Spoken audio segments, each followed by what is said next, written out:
Livro de Atos, capítulo 6, verso 1, o texto diz assim: Naqueles dias, crescendo o número de discípulos, os judeus de fala grega murmuravam contra os judeus de fala hebraica, porque as suas viúvas estavam sendo esquecidas na distribuição diária do alimento. Por isso, os 12 reuniram todos os discípulos e disseram: Não é certo negligenciarmos o ministério da palavra de Deus a fim de servir às mesas. Irmãos, escolham entre vocês 7 homens de bom testemunho, cheios do espírito e de sabedoria, e os encarreguemos dessa tarefa. Assim, nós nos dedicaremos à oração e ao ministério da palavra. Tal proposta agradou a todos. Então, escolheram Estevão, homem cheio de fé e do Espírito Santo, além de Filipe, Prócoro, Nicanor, Timon, Parmenas e Nicolau, que havia se convertido ao judaísmo e era proveniente da Antioquia. Apresentaram esses homens aos apóstolos, os quais oraram e lhes impuseram as mãos. Assim, a palavra de Deus se espalhava, crescia rapidamente o número de discípulos em Jerusalém. Além disso, um grande número de sacerdotes obedecia à fé. Amém. Vamos orar? Senhor Deus, nós te damos graças pelo privilégio, Senhor, de estarmos reunidos diante da tua palavra. Obrigado porque a tua escritura aberta no nosso meio é aquilo de que precisamos para ouvir a tua voz e então crescermos como seu povo. Senhor, que nesse tempo seja o Senhor a falar conosco, que os nossos corações estejam abertos, que os nossos ouvidos estejam atentos e que, ouvindo a tua voz, a nossa vida possa ser transformada pelo Evangelho. Isso é o que nós pedimos, no teu santo e poderoso nome, Jesus. Amém e amém. Os irmãos podem se sentar.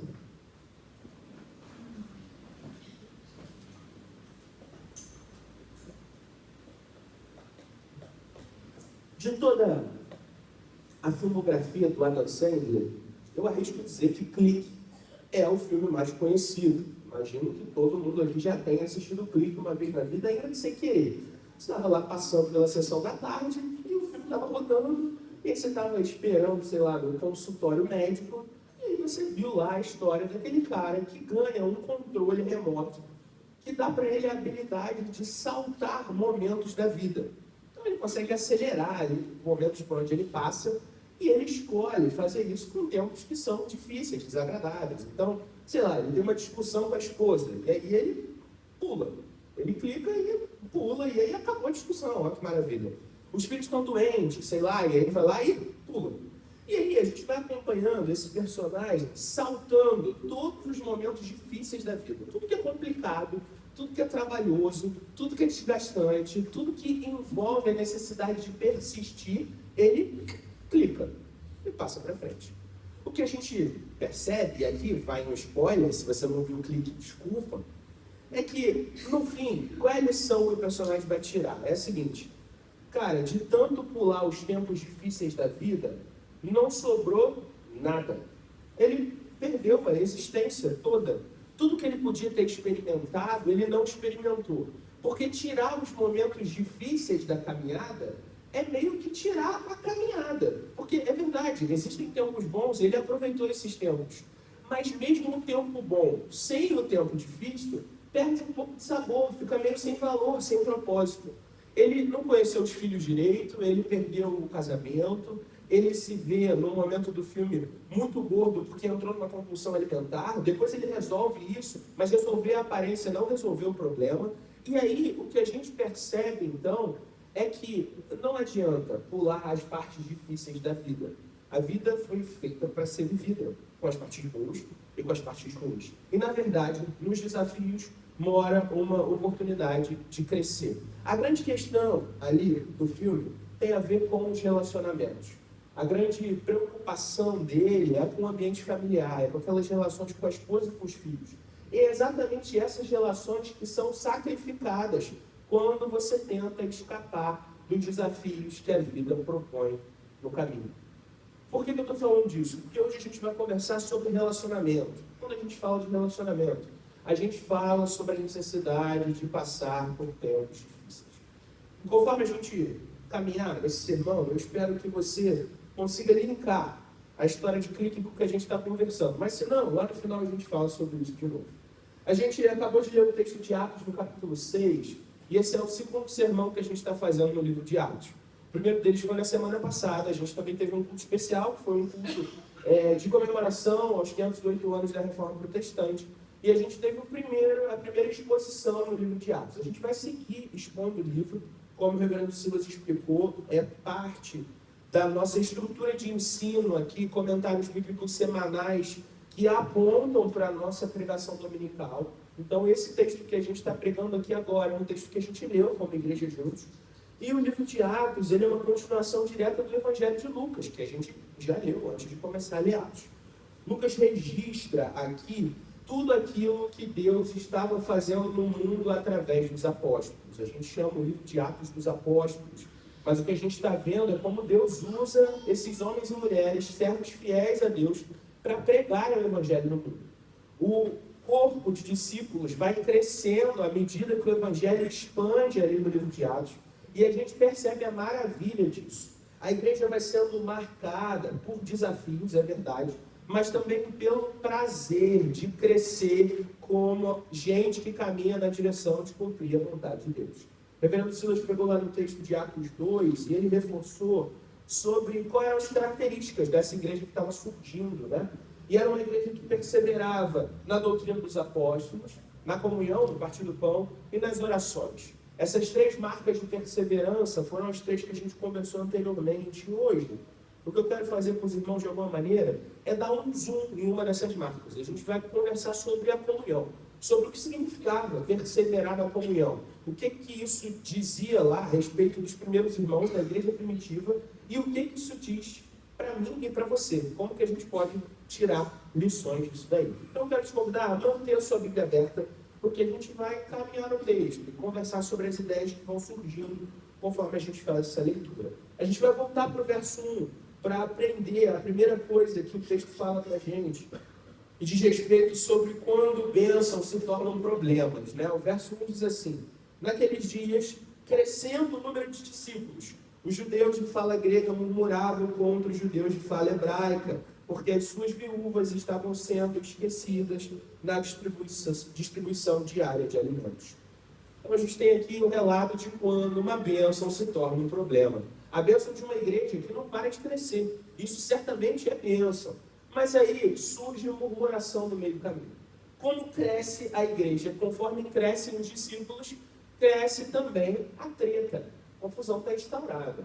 E qual é a raiz dessa treta que está ali? Ela tem a ver com alguma coisa que parece, numa primeira olhada, uma raiz de preconceito, né? A gente tem 2 grupos sendo destacados aqui. A gente tem os judeus de fala hebraica e a gente tem os judeus de fala grega. O que isso significa? A gente está falando de um grupo, os de fala grega, composto por 2 tipos de pessoa. Judeus que eram, de fato, do povo judeu, mas que viviam em outras regiões do Império Romano, onde falava-se grego, e que, portanto, estavam em Jerusalém, mas pertenciam a núcleos culturais diferentes. Essa é parte do que compõe os judeus de fala grega. Mas existiam também aqueles residentes de Jerusalém que moravam na cidade, mas que não eram judeus de origem, mas se converteram ao judaísmo e agora viviam ali entre o povo judeu. E esses também eram de fala grega. Qual que é a grande questão aqui? Esses homens, eles estão acusando a igreja de negligenciar as suas viúvas em prol daquelas viúvas que pertenciam originalmente ao povo ali da cidade de Jerusalém. A treta, então, está nesse lugar do você não me favorece, você favorece a sua galera, porque vocês todos apóstolos são daqui da região, e aí vocês estão favorecendo eles e não a gente, Paulo, não sei o quê. A treta está instaurada, e aí o que a gente faz? Bom, o texto apresenta a sabedoria dos apóstolos para solucionar o problema. Os versos 2 a 4 dizem assim: por isso, os 12 reuniram todos os discípulos e disseram: não é certo negligenciarmos o ministério da palavra de Deus a fim de servir às mesas. Irmãos, escolham entre vocês 7 homens de bom testemunho, cheios do espírito de sabedoria, e os encarreguemos dessa tarefa. Assim, nós nos dedicaremos à oração e ao ministério da palavra. A gente pode perguntar, quem que estava certo nessa história? Qual que era o lado que estava correto? Que lado escolher? Bom, os apóstolos aparentemente não fazem essa pergunta. Eles resolvem responder assim: o que a gente pode fazer para resolver? E é isso que eles vão fazer, eles vão resolver. Eles se juntam e pensam: que estratégia a gente pode usar para resolver esse problema, que parece pouca coisa, mas imagina, é uma igreja que está surgindo. Esse pequeno problema seria suficiente para um racha significativo na igreja. E a gente começaria a história da igreja já com um problemaço, que poderia ser facilmente resolvido. Como foi? Os apóstolos tiveram sabedoria para pensar e eles montaram uma estratégia. E aí, essa estratégia ensina para a gente quando problemas se tornam bênçãos. Então vamos lá ler os versos 5 a 6. Tal proposta agradou a todos. Então escolheram Estevão, homem cheio de fé e do Espírito Santo, além de Filipe, Prócoro, Nicanor, Timon, Parmênias e Nicolau, que havia se convertido ao judaísmo e era proveniente da Antioquia. Apresentaram esses homens aos apóstolos, os quais oraram e lhes impuseram as mãos. Ou seja, a estratégia que surge é uma estratégia providente. Por que eu estou chamando isso de estratégia providente? Porque não é só um tipo de sagacidade dos apóstolos, não é só uma estrutura genial que aqueles homens tiveram, mas é parte do plano de Deus para que as coisas aconteçam na medida da sua vontade. E a partir desse problema, a gente tem a bênção da instituição da junta diaconal, do ofício diaconal sendo instaurado naquele tempo. Homens que são levantados de maneira dedicada ao serviço das mesas, para que então os apóstolos pudessem continuar comprometidos com a oração e com o ministério da palavra. Uma coisa que é importante da gente salientar, deixar bem marcado e bem claro. Todos os tipos de serviços são importantes e os apóstolos, eles não estão negligenciando o outro tipo de serviço, mas não era próprio que eles fizessem isso. Então a gente tem um novo ofício surgindo. A palavra que é usada no texto para ministério da palavra é diaconia, ou seja, os apóstolos eram responsáveis pela diaconia da palavra, pelo serviço da palavra de Deus, enquanto os diáconos eram responsáveis pela diaconia das mesas, pelo acolhimento dos irmãos e das necessidades que ali surgissem. Então, de problema, a gente encontra a bênção. O que a gente encontra no versículo 7 é o resultado que acaba acontecendo, um crescimento coeso da igreja. O verso 7 diz assim: assim, a palavra de Deus se espalhava, crescia rapidamente o número de discípulos em Jerusalém, e além disso, um grande número de sacerdotes obedecia à fé.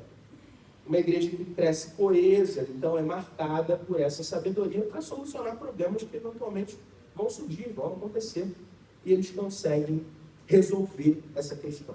E aí, a pergunta que eu faço nesse ponto do sermão é sempre a mesma: o que isso tem a ver comigo e com você? Eu quero responder essa pergunta com 2 aplicações. A primeira aplicação não é o coração do que eu quero conversar com os irmãos hoje, mas é muito necessária no contexto do texto que a gente acabou de ler. E depois a gente vai para a segunda, que é aquilo que eu acho que tem mais destaque e importância para aquilo que a gente veio fazer aqui hoje. Mas a primeira aplicação é o seguinte: todas as funções importam, então não negligencie a sua. Todas as funções importam, então não negligencie a sua. Os diáconos, eles não são criados como uma força de segunda divisão. O propósito da criação da junta diaconal não é atender demandas que são irrelevantes demais para os pastores e para os apóstolos. Pode ser que no nosso tempo, infelizmente, a gente tenha esse tipo de perspectiva, como se o diaconato fosse um ofício de segunda divisão. Isso é um problema grande, é um problema de compreensão. O que a Escritura está mostrando para a gente é que os diáconos, eles são essa estratégia providente da parte de Deus e dos apóstolos para resolver uma demanda que era essencial, mas que não podia e nem deveria ser atendida por aqueles primeiros apóstolos e pelos primeiros pastores que surgem ali. Por quê? Porque a função deles não era essa. Um corpo coeso é um corpo que reconhece vários membros empenhados em realizar as suas várias funções. E quando a gente confunde as funções do corpo, então as coisas vão dar errado. Isso significa que eu e o reverendo Silas, a gente não pode, eventualmente, preparar a ceia. A gente pode. A gente, às vezes, faz isso. Eu tenho certeza que o reverendo Silas já precisou fazer isso no princípio do trabalho aqui na igreja. necessidade, quando a demanda acontece, a gente vai lá e faz. Isso significa que um diácono não possa eventualmente vir aqui pregar?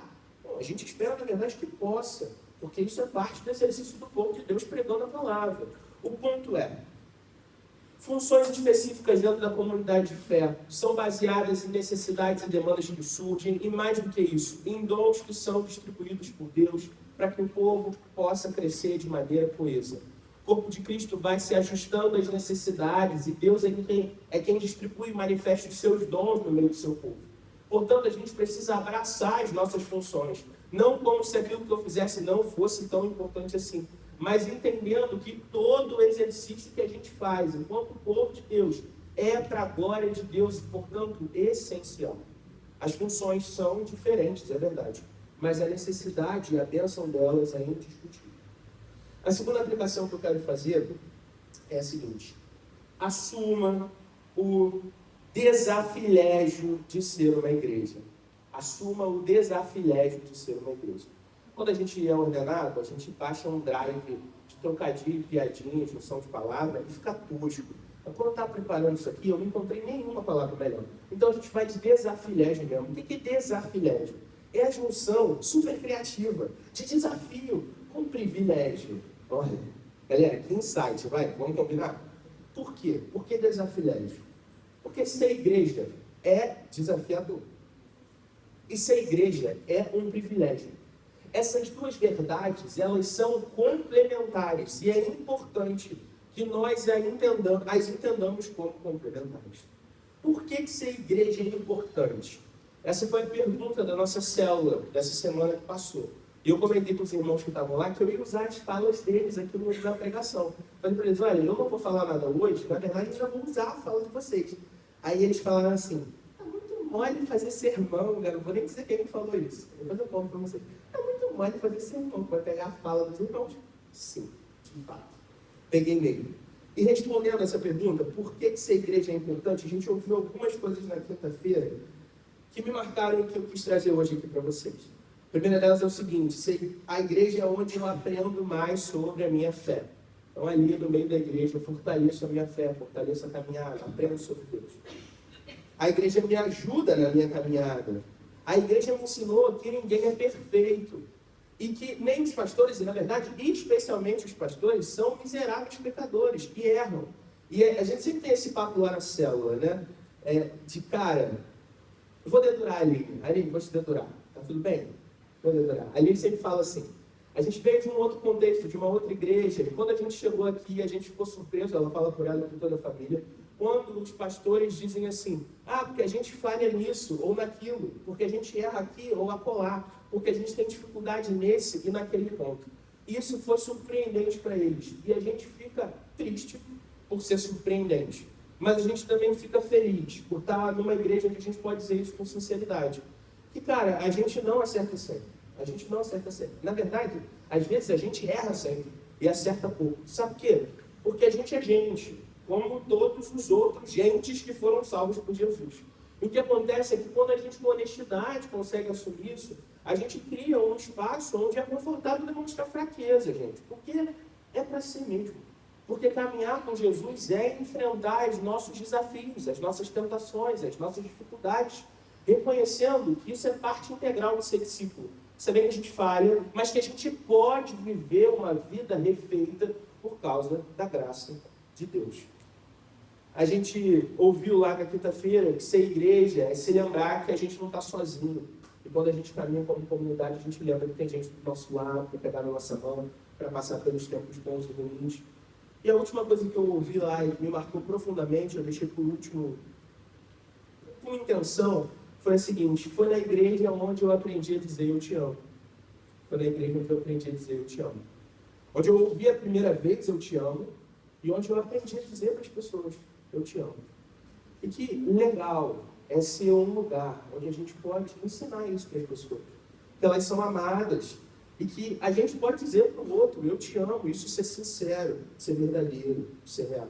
Isso tudo mostra para a gente que ser igreja é um privilégio. Essas coisas são evidências, provas do privilégio que é ser igreja. Mas a gente também pode juntar provas de que ser igreja é um desafio. Eu quero te convidar a um exercício. Eu quero que você olhe para dentro, para você mesmo. E pense na seguinte pergunta: você é uma pessoa simples de lidar? Você é uma pessoa simples de lidar? Essa é a pergunta. Se você respondeu sim, sinto lhe informar. Você está se enganando. Qualquer um que responda sim a essa pergunta é ignorante de si mesmo. Sabe por quê? Porque todos nós não somos pessoas simples. Nós não somos simples. Note que a minha palavra não é fácil, nem tranquila. Sabe por quê? Porque tem gente que é tranquilo de lidar, sabe? Não é uma pessoa que parece ser complicada no trato. Só que essa pessoa ela é complexa. E é por isso que eu estou escolhendo simples. Porque todos nós temos as nossas complexidades. O que isso significa? Significa que a gente é complexo de gosto, complexo de desejo, complexo de afeto, complexo de vontade. A gente é complexo de virtude. A gente é complexo de pecado. A gente é complexo. E quando a gente se reúne enquanto igreja, a gente precisa lidar com a complexidade do outro, reconhecendo que isso é uma realidade e que o outro vai ter que lidar com a nossa própria complexidade. E sabe por quê? Porque igreja é uma reunião de gente pecadora.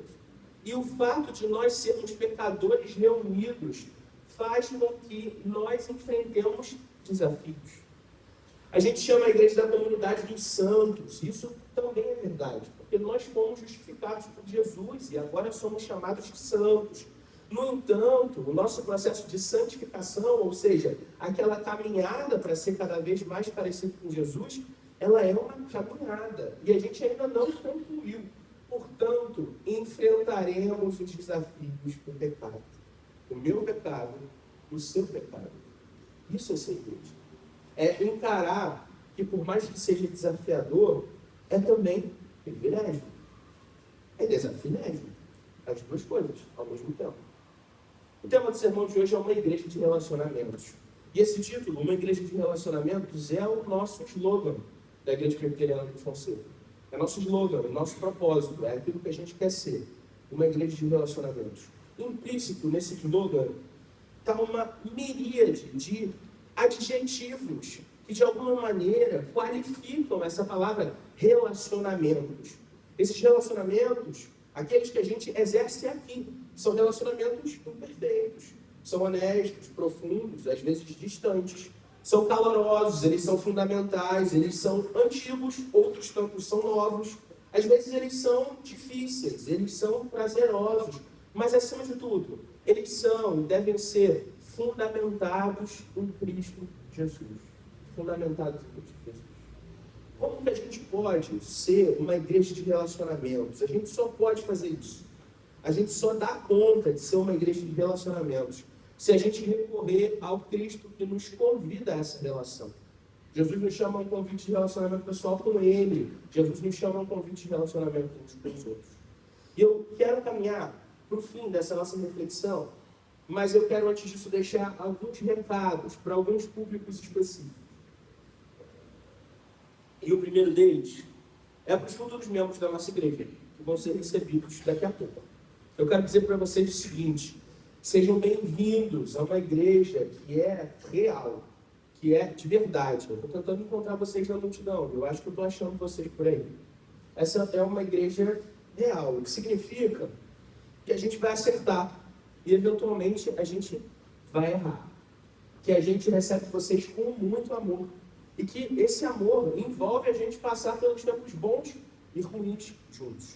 Que vocês estejam disponíveis para relacionamentos nesse lugar. É isso que a gente quer. Que vocês se disponham para isso. Que vocês amem essa igreja, ainda que essa igreja seja imperfeita. Porque é parte do que é ser igreja.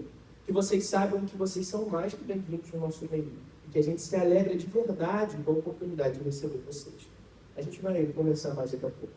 Aos antigos membros dessa igreja, eu queria dizer o seguinte: fortaleçam e construam relacionamentos com esses que chegam agora. Porque hoje, nesse tempo, nós somos feitos um só. Não mais novos membros e antigos membros, mas membros do corpo de Cristo reunidos nessa igreja local. Portanto, fortaleçam as relações. Procurem esses irmãos, acolham, estejam perto deles, caminhem com eles, dividam os desafios da caminhada, experimentem o desafilégio de ser igreja com aqueles que chegam. Isso é parte do que a gente foi comandado a fazer. Aqueles que estão aqui com a gente hoje e que são membros de outras igrejas, vocês fazem parte desse corpo. Não desse corpo local, mas certamente do corpo de Cristo. E, portanto, para a gente é uma alegria dividir a caminhada com vocês. Vocês são bem-vindos aqui, isso é indiscutível. Mas mais do que isso, vocês estão sendo hoje também desafiados a levarem isso para as suas igrejas. Esse desafilégio de serem gente que busca relacionamentos por onde passam e reforçam esses relacionamentos na cruz de Cristo e em nenhum outro lugar. Esse desafio não é só para os membros da Igreja Viviane Fonseca, mas para todo mundo que é parte do corpo de Cristo. E se eventualmente tem alguém aqui que não é membro de nenhuma igreja, isso pode acontecer online também, conforme você assistir esse vídeo na sua casa. Tem um recado para você também, é o seguinte: o convite do desafilégio de ser igreja parte de um convite anterior, de ser povo de Deus. E isso passa por receber a Cristo como Senhor e Salvador. Jesus nos convida a um relacionamento marcado por amor, afeto e pertencimento. E esse relacionamento está disponível para você. Portanto, se você ainda não disse sim para esse relacionamento, você tem essa oportunidade agora. Você pode fazê-lo onde você estiver, sabendo que isso não é um compromisso com esta igreja, isso é um compromisso com Cristo, que é a cabeça da sua igreja, de todo o corpo. E, portanto, você pode responder de maneira positiva a Jesus agora. Essa igreja certamente vai estar aberta para te receber. Você também vai encontrar outras igrejas abertas para te receber. O ponto é, se comprometa com Jesus. Essa é a melhor relação a qual você pode recorrer. Para a gente fechar essa conversa, esse tempo juntos, eu quero dizer o seguinte: parece uma alternativa agradável escapar dos desafios da relação no meio da caminhada. Então, um controle remoto como o do Clique seria muito, muito útil. Para que naquele dia que você tem que aturar uma pessoa com quem você não tem muita afinidade, que você talvez nem goste muito, que tem atitudes que você acha que são complicadas demais, complexas demais, então você aperta um botão e está tudo resolvido. Mas Jesus está nos convidando para relacionamentos reais, marcados por desafilégio. O desafio de lidar com gente que é diferente da gente real, gente pecadora, que vai ter uma história, uma vida marcada por situações que a gente não experimentou, uma série de características que podem às vezes até ser opostas a nossas. Mas o privilégio de, caminhando com essas pessoas, encontrar a irmandade garantida pelo sangue de Jesus derramado na cruz do Calvário. Portanto, não resistam aos relacionamentos, não fujam, nem pulem, nem desistam, mas perseverem na caminhada do povo de Deus, sabendo que ser igreja é tanto desafio quanto privilégio. E a gente pode, de verdade, ser uma igreja de relacionamentos, com tudo que isso significa. Então, que a gente nessa manhã se comprometa mais uma vez com isso, em sermos uma igreja que busca relacionamentos reais, verdadeiros, sinceros, imperfeitos, mas fundamentados na cruz do Calvário. Amém? Vamos orar? Senhor Deus, nós te agradecemos, Senhor. Te agradecemos porque foi o teu sacrifício na cruz que garantiu para a gente um lugar nessa congregação. Não aqui na Igreja Presbiteriana Fonseca somente, mas na Igreja de Cristo, no corpo de Jesus.